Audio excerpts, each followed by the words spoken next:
Here's what you do to me. Oh, you're watching. You're rewatching. You're filming me? Yeah. Oh. Well, welcome to Winnipeg. Ah, it's a glorious day. Is it cold? I can't tell. It's always my head.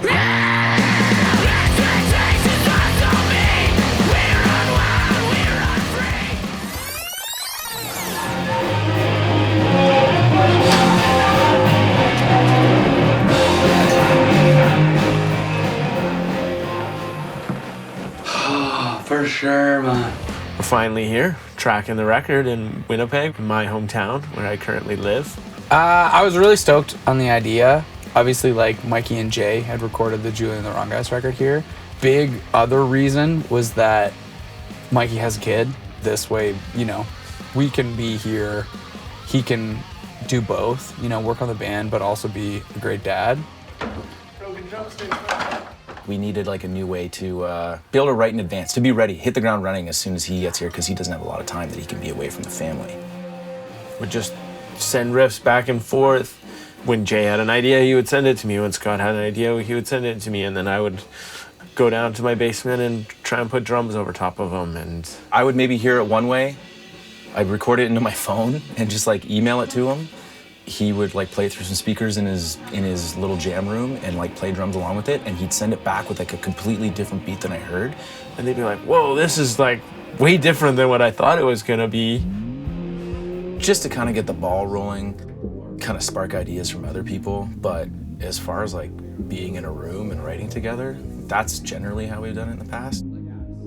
For me personally, that was a little like uncomfortable in the beginning, because I love the collaborative atmosphere of being in the jam room, and that's, you know, historically most comfortable. But in the end, I mean, it's just we got to write an album. Scott lives in Mississauga, which is about a half hour, 45 minutes from Toronto drive. So sometimes it didn't always lend itself to be immediate. If I don't do this right now, like, I don't know what's gonna happen. It has to be right now.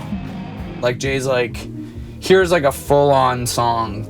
Jay not just being like, I'm the bass player in Cancer Bat, so I'm gonna wait, you know? Not to say that he did that before, but I felt like this record was really like Jay leading the charge in a lot of ways. Liam and I live a 2-minute walk from one another. Okay, we're gonna go to this jam room, we're gonna rent it for an hour, 2 hours, and I just need to get this idea out with drums, because Liam's really good playing drums. I can play guitar. So we just like banged out ideas that way. Because we don't all live in the same city anymore, so it makes things a little more difficult, and we're all doing a lot of different things in our lives. Yeah, I mean, the wonders of the internet let us send ideas back and forth. Everyone was given so much time on their own.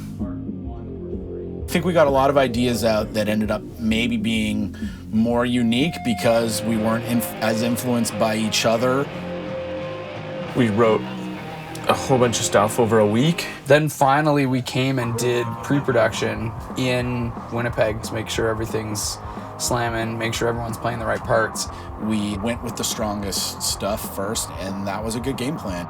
We all pulled our ideas together and threw that into our demos. The irony was, like, we had trouble finding a rehearsal studio in Toronto. They're all taken.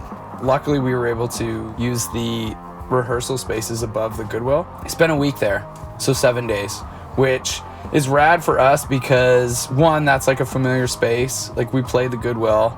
It's like such an amazing hive of like creativity and vibe between like the artwork on the walls, going back upstairs into like the old Propagandhi room, and like there's like set lists, like old set lists from Propagandhi.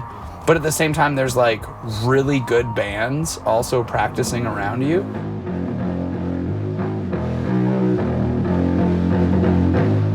Do you want me to change what I'm playing so that works? As long as it sounds tight, I don't care who changes. Cool. So Let's try it. whatever's the easiest. But let's just. I mean, Let's like that the thing might change when the drums also change. let's do it and see if it works. Yeah, let's just try and make it sound.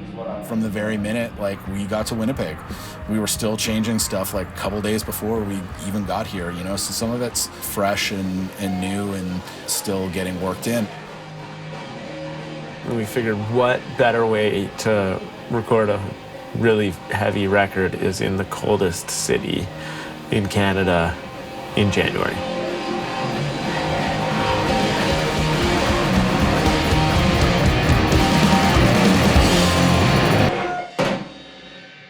I love it.